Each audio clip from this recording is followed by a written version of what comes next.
господа, дигнете много силен шум за специалната изненада тази вечер. Оригиналните изпълнители на тази красива българска песен. Боби и Заки Авеню!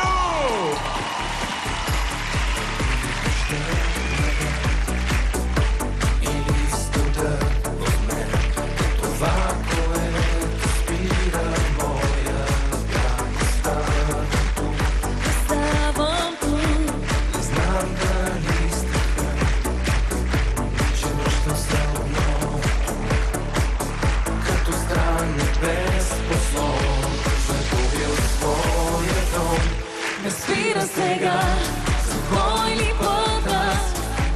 Знам пред теб, че не мога да бъда сам. Безброй години, наред, аз не мога да спра своя бяг. Защо повярвах? Думи, които не вярва и малко дете. Защо избягам? Защо повярвах?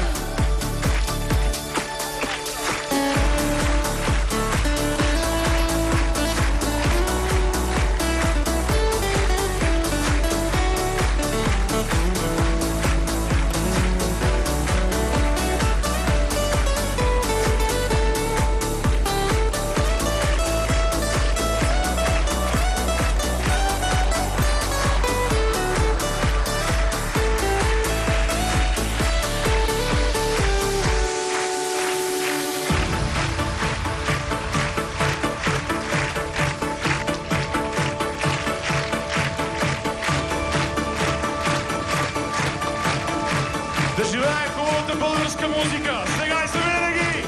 X-Factor!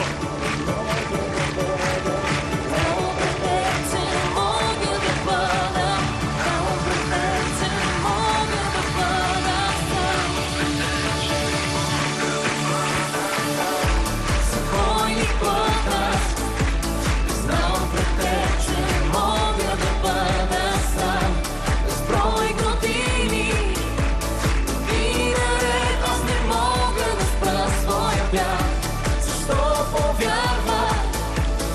Думи, които не вярва и малко дете. Защо избяга? Защо повярва?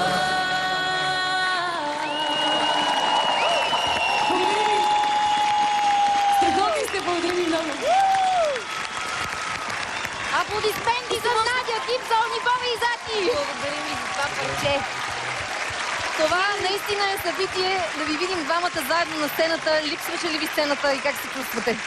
Чувстваме прекрасно и смятам, че сцената не липсвала наистина. Усеща се тук в тази енергия, която е около нас. На мен тази специална сцена не ми липсва много, защото я виждам почти всяка вечер. Ама но как като е цяло, да си тук сега, на мястото на участниците? Сега разбирам защо понякога са толкова притеснени, защо понякога бъркат, защото когато човек е на такава голяма сцена, пред толкова взискателна публика и пред журито на X-Factor, определено никак не е лесно. Успех на всички! Остават, нали? Остават! Дидо, какво означава няма не? Това, което пише на фанелката ти. Да, много любопитство предизвика тук Да. публиката. Ми това е най-новата ни песен, която направихме с Бобо и я пуснахме вчера в пространството. И до сега се радва на страхотни отзиви. Сигурен съм, че така ще бъде нещо много интересно в ефира. Така че това е нашия поздрав към най-яката публика. Това е нашата. Благодарим ви, желаем ви успех на новото парче. Благодарим ви много. Заповядайте, Заки, можеш да вземеш мястото си. Аз искам само да поздравя моята съпруга, която е много голяма фенка Албена. И да обещая, че в минутите, когато не са на сцената и на диджейския пулт, ще бъда плътно до тях. Албенче, аплодисменти за теб. Благодарим ти. Хубава вечер, до скоро.